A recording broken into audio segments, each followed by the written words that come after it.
He told me that I have some work with you and take it from me. If you come to me, if you get yourself attached to me, you will find that you will be made known all over the world because my work is going to be spread all over the world. This again created a deep impression upon me. I was only 18 years, very young. After this, the incident about Parvatigar, as I related to you, was related to me by Gusaji. I was deeply impressed about the greatness of this man. I had no idea about his avatar root or that man, a God can ever come, and nothing beyond that. But this incident of Sai Baba calling me the Parvatigar contributed faith to my faith, belief, and eventually a conviction. Meherwan, who later on became the Meher Baba, was really something very unique we can ever imagine. That still contributed created a greater impression upon me and added to my conviction about his greatness.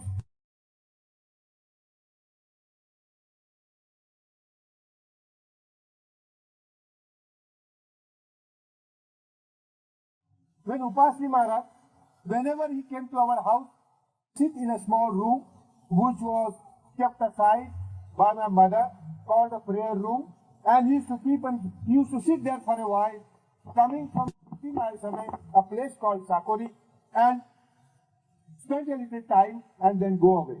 Whenever he came to Ahmednagar, our place, he did not go without visiting that room. One day he came along, and I was staying at Meherabad, the headquarters of Meher Baba, 6 miles away from Ahmednagar.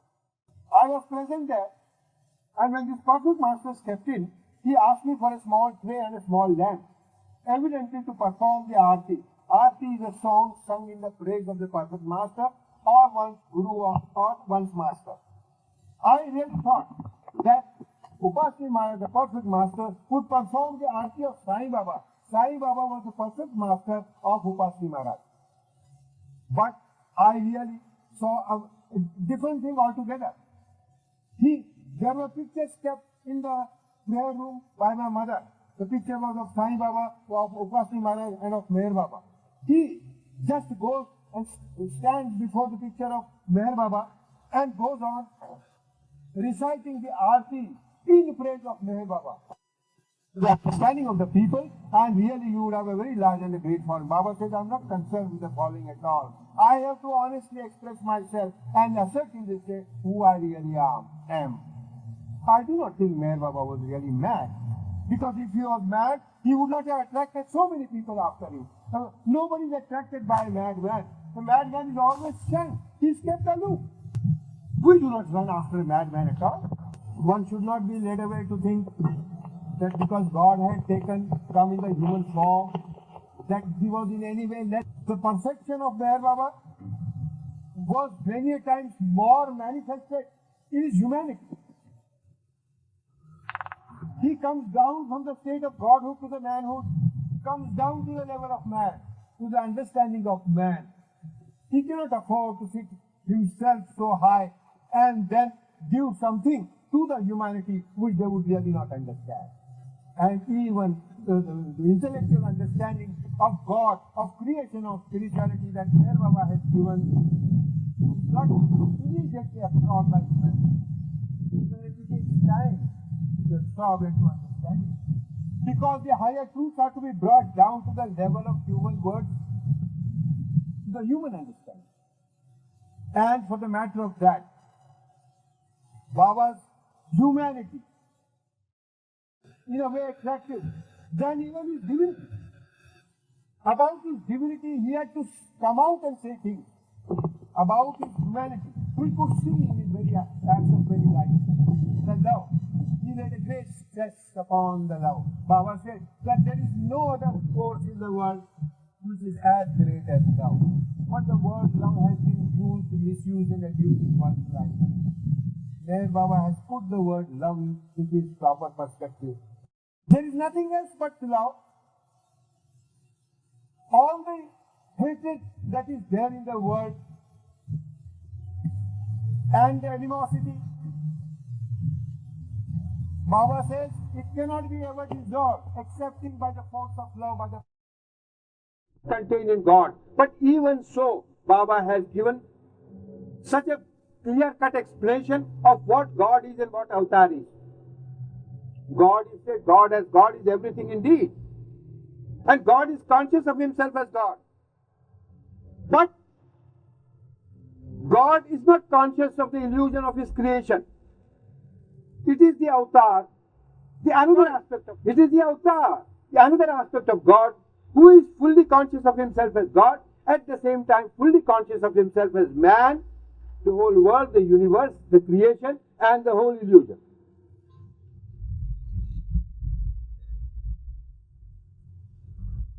Now, it is really very difficult. It was for me very difficult to absorb fully the concept of this avatarhood.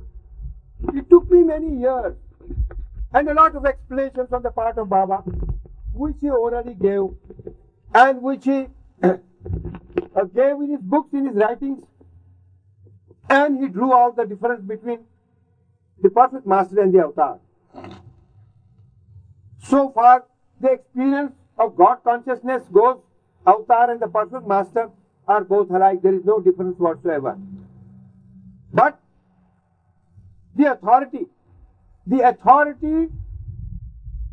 to perform or to do inwardly some work which he calls the inner spiritual work for the benefit of humanity.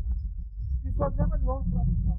And I do not think any of the previous avatars have very clearly defined the inner work that the avatar performs, or the inner work, the inner universal spiritual work that the avatar performs, or the inner work in a lesser measure that the perfect master performs.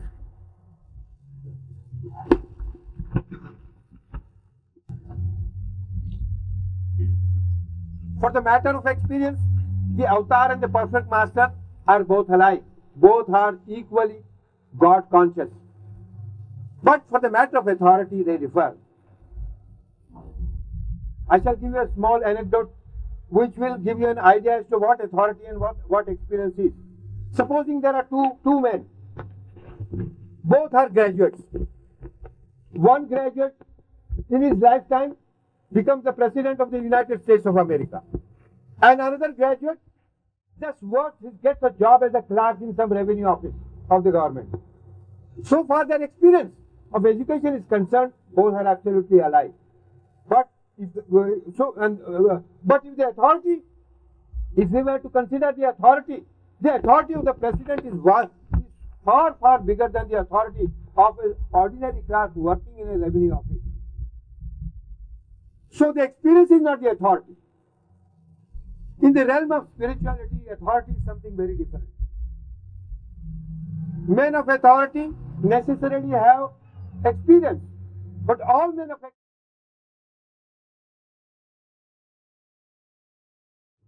he never touched money with his hands throughout his life, excepting when it was to be given away to the starving humanity or to those who were spiritually advanced.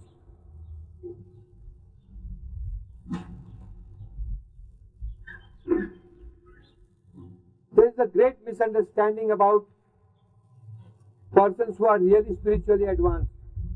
And a great confusion is there about spirituality also. But in Baba's literature and books, if one were to read very carefully, he would find out exactly what spirituality is, who is Mahatma, who is Satpurush, who is Sadguru, who is the perfect master, who is the avatar. It would all become very, very clear to him. But the misunderstanding about spirituality and about the spiritually advanced man is so much, not even here, but also in India. Great misunderstanding is there.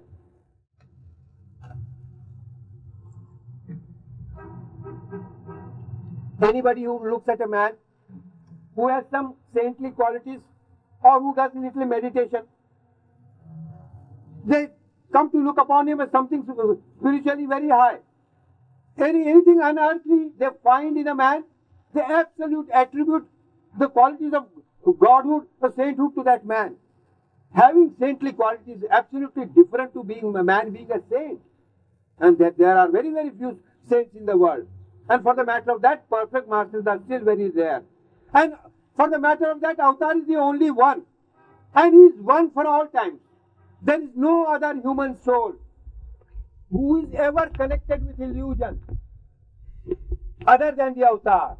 All souls that take birth on this earth either come here to achieve their perfection, and those who become the perfect master, when they drop their body, they become completely disconnected with illusion. It is only the Avatar who is ever connected with illusion. He is the only balancing power between absolute God and eternal illusion. So really we are very fortunate to have come here, to have come in the human form at a time when Avatar was there. He dropped his body on the 31st of January 1969. But that makes very little difference. Whether in body or whether without body, he always maintains his link with the universe. And his work ever goes on. Supposing that there is a man who has an office, who does his work in the office, and at night when he goes to rest, he is not said to be disconnected with the world of the with his own office at all.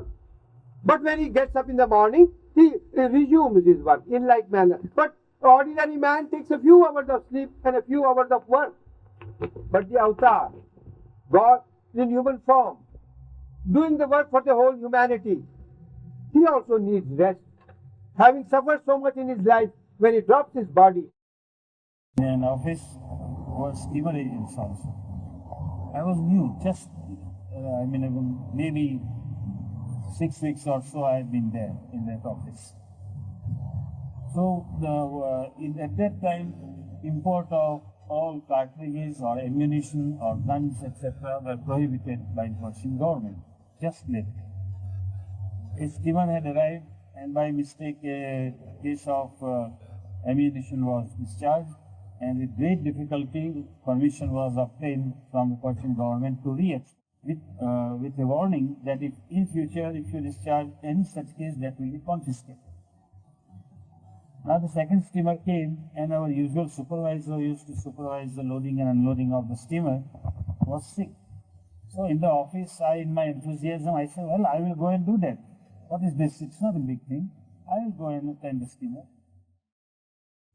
So I go on the steamer, and I was warned that I must first check up the steamer manifest and see that there is no such consignment of cartridges or ammunition. If there is any, you should ask the captain to delete him from the manifest. But I go there were only a few packages to be discharged, and there was one case of cartridges. We saw the case of cartridges, just a small size like this only. And we discussed also that in the end, we should not discharge it, and we should delete it from the manifest. Somehow or other, captain was in a great hurry to leave, and when the cargo was discharged, he totally forgot about that, to remove it from the manifest and not to bring it down. I was worried. The steamer in those days used to anchor in the stream, and all the cargo that was discharged was brought by sailing boats on the pier. It was first day afternoon, and in Persia, Fridays observed as holiday, as Sundays. In all Muslim countries, Fridays observed as Sunday. Well, I come to the office. On the way in the boat, I realized that I forgot to do this. I said, well, my days are over now. I am new to this office, and I will be treated as a third-rate employee. All in the office, of course, there is usual jealousies were there. So some of them were very glad that I made this mistake, because I volunteered to go on the steamer and do this job. But there was a friend also, one man only. He said that don't worry, we'll check it up again. what is the matter? Let us try. We will apply to Persian government again for the re-export of the cases. That night I could not eat anything. I could not sleep. Next morning, I took my bath, offered prayers to Baba, please save me. Otherwise, I am ruined in this office. First job, new job. Next morning, my friend who was sympathetic with me, he said, let us go on the customs pier and check up again everything. So we started checking up one by one, item by one item. And in place of that small case of cartridge, there was a huge case of machinery.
Well, Dr. Abdul Ghani Munsif, my old friend and also Baba's school friend, he was a Muslim.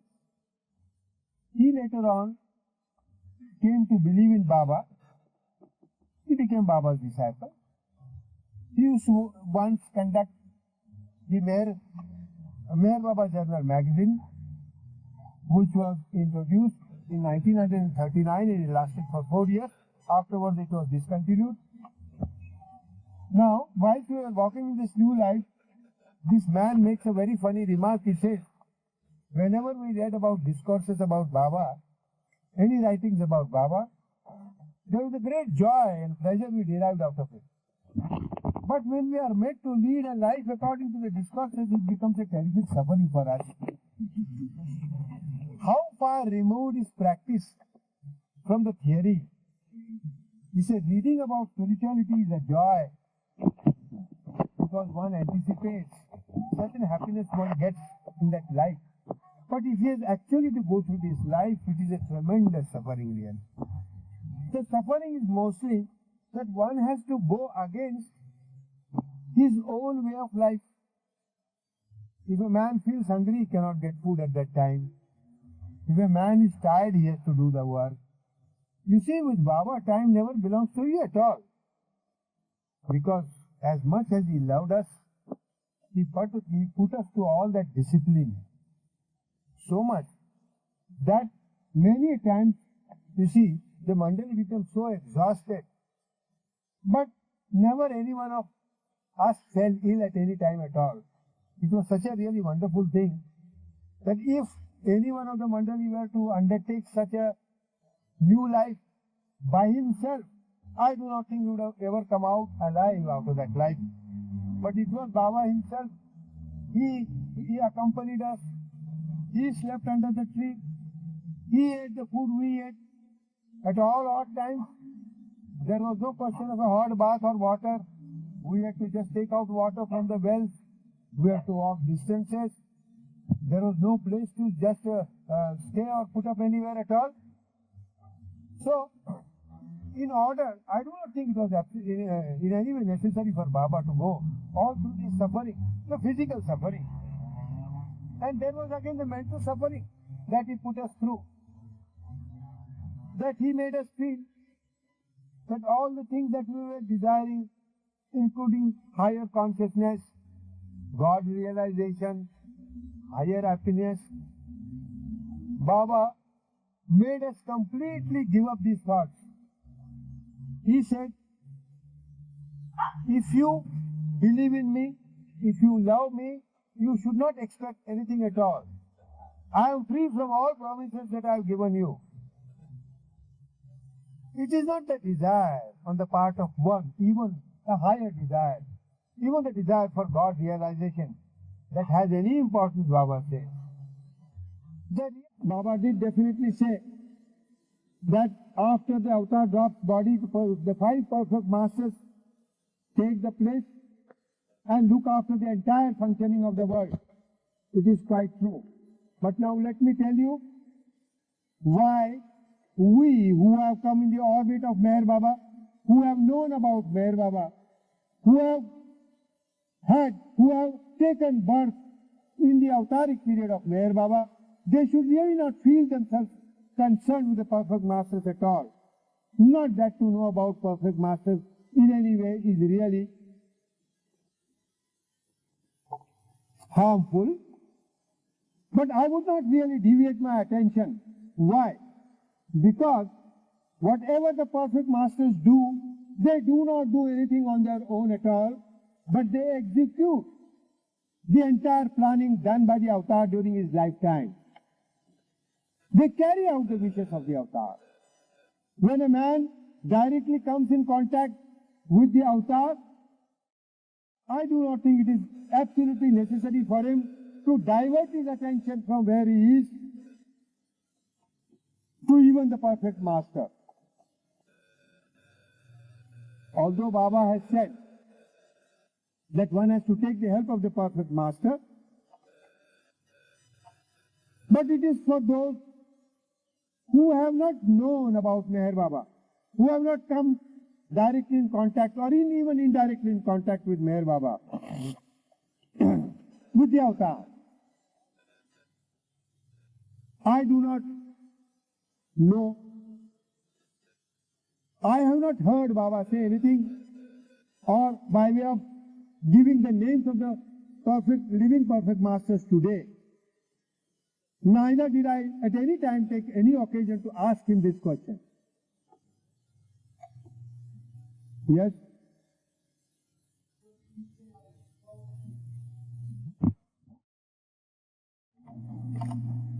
Baba has given so many messages about love and devotion.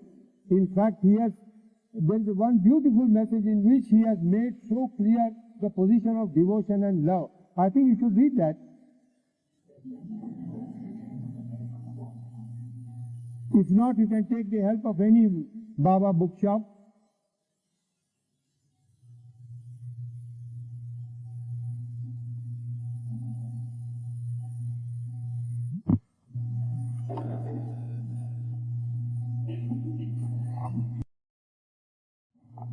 The 9 months of the period of Manzil-e-Meem in Bombay was, to my understanding and feeling, was a very unique one. Because Baba had just come out, severed his so-called relationship with all these masters. He has come and is waiting at the gate of the house, of the compound, and he wants to see me. And Baba flatly refused. According to my orders, you cannot go and see him at all. Now, this may appear to a practical man, very ridiculous. But as a matter of discipline, which was required probably from the point of view of Baba, then in the early stage of our contact with him was very, very necessary. My cousin Saroj also was given similar instructions that any of his old friends who came whom he saw, he should not communicate with them or should not talk to them at all. And he was also placed very, very many times in very embarrassing situations similar to me.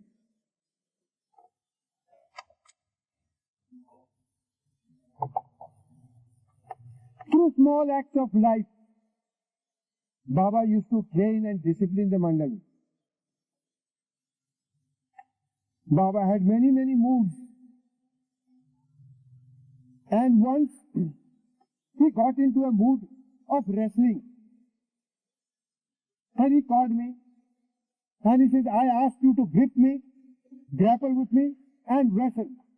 Well, I thought to myself, I was a young man. I thought that I was very strong. And maybe if I use my strength, I would just lift up Baba and throw him down.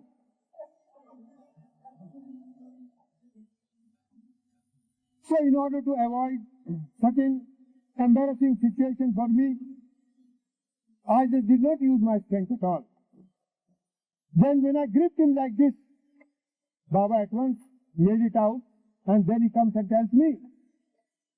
He told me that you are not using your strength. Why don't you use your strength? Then the second time he asked me to grip, and of course we catch each other like this. Then also I am not emboldened to use my strength at all. The second time he gets a little annoyed and says, you have not used your strength at all. Why don't you do it? Now I tell you, this is my order. Are you going to obey or not? You must use your full strength. I said, yes, Baba.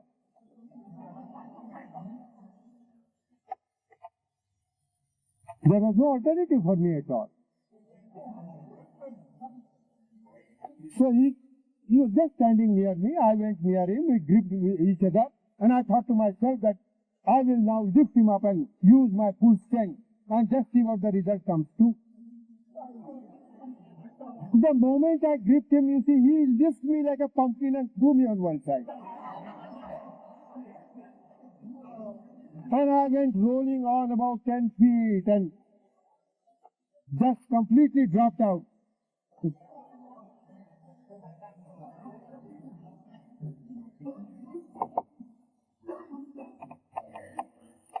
See, Baba was a great lover of sports. Every morning at the backyard of the Manzil-e-Meem, he would have us play cricket. And he would take part in the cricket himself. 45, I closed down, practically leaving everything to this boy Abdullah Pagrover, and came down to Bombay. But it took me 4 years to wind up completely. Ultimately, in 1949, I wound it up.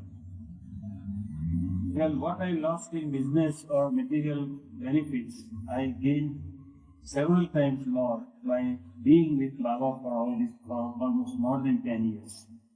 Everywhere he went, I used to go with him on must trips. Sometimes I was free to go to Meherjee or wherever I liked. No orders or anything. I used to stay with Baba. If he was at Dehradun, I was at Dehradun. If he was at Mussoorie, I was at Mussoorie, Abu, America, wherever he went, I was with him. And then he made me partner with one of Baba's other disciples, Irwin, and I had to put all my money with him, but I was free to remain with Baba.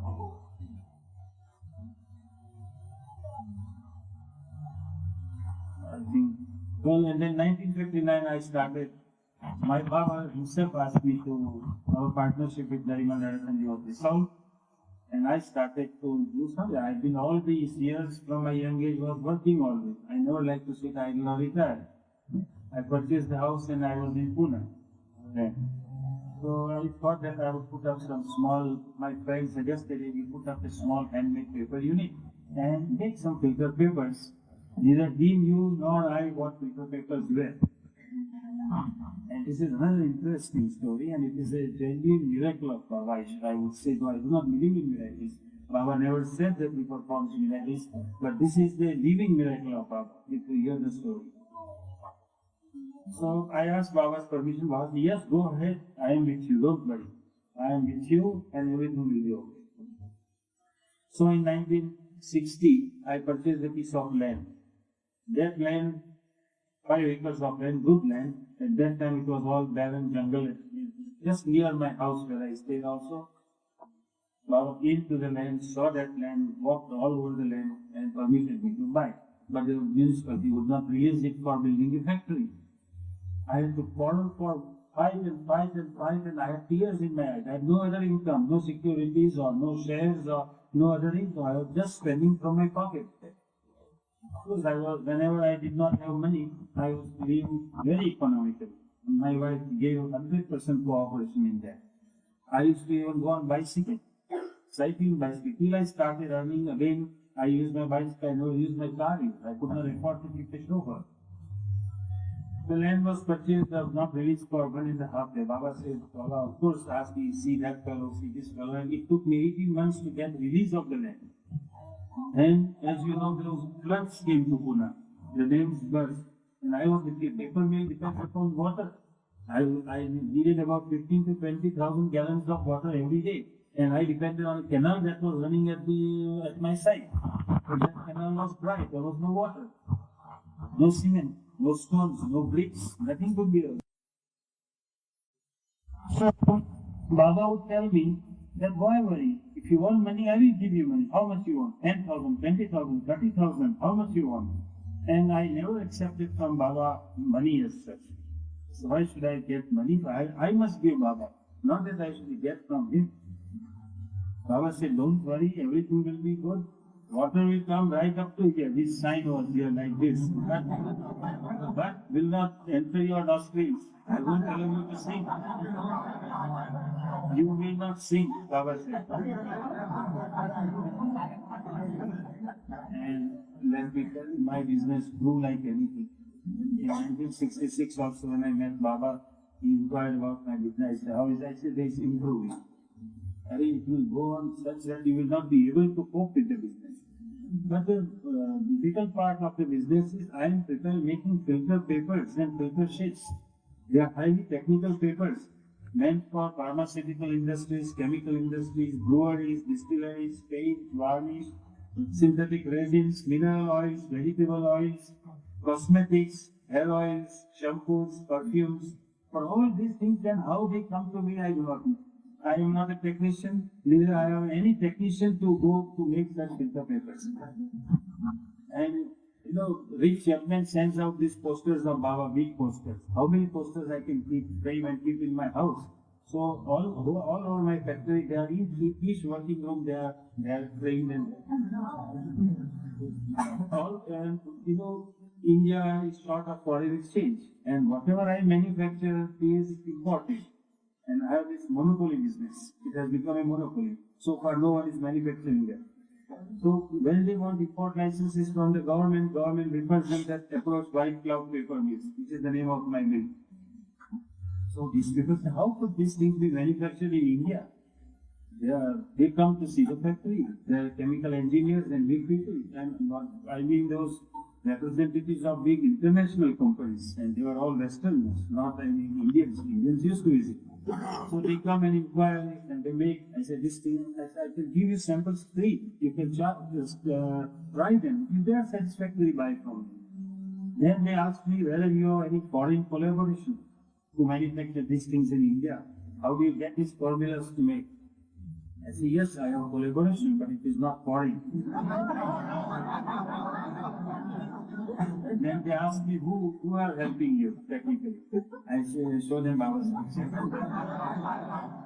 And some of the Westerners, particularly some Swedish people, had been to my factory and they were so impressed they started inquiring about them, Baba also, who is he? Then I stated them shortly that yes, he is my spiritual master, and we can take him as Jesus Christ, born again, and he helps me, he guides me, and we try our best. And I explain that I don't keep our process also a secret.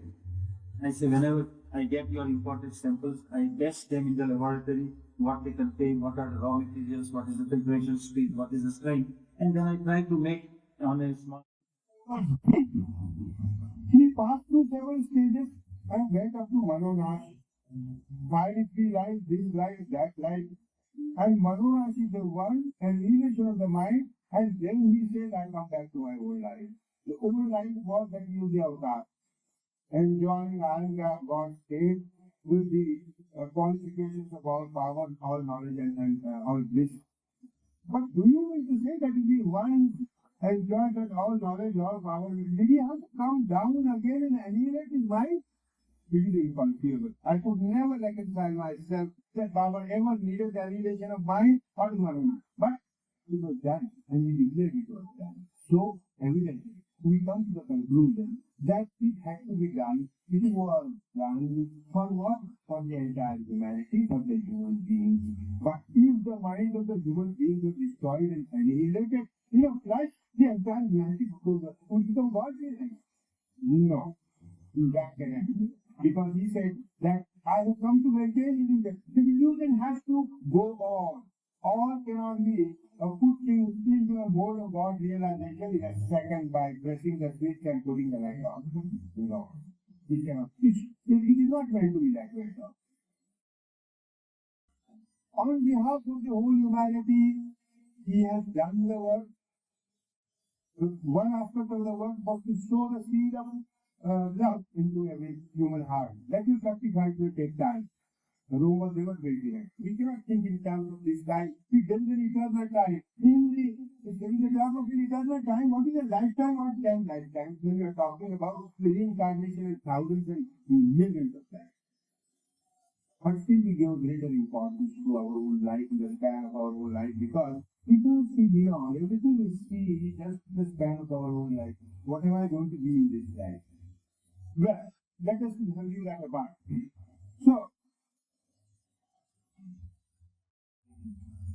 So Baba brought about this Manonash vicariously. Just that he suffered vicariously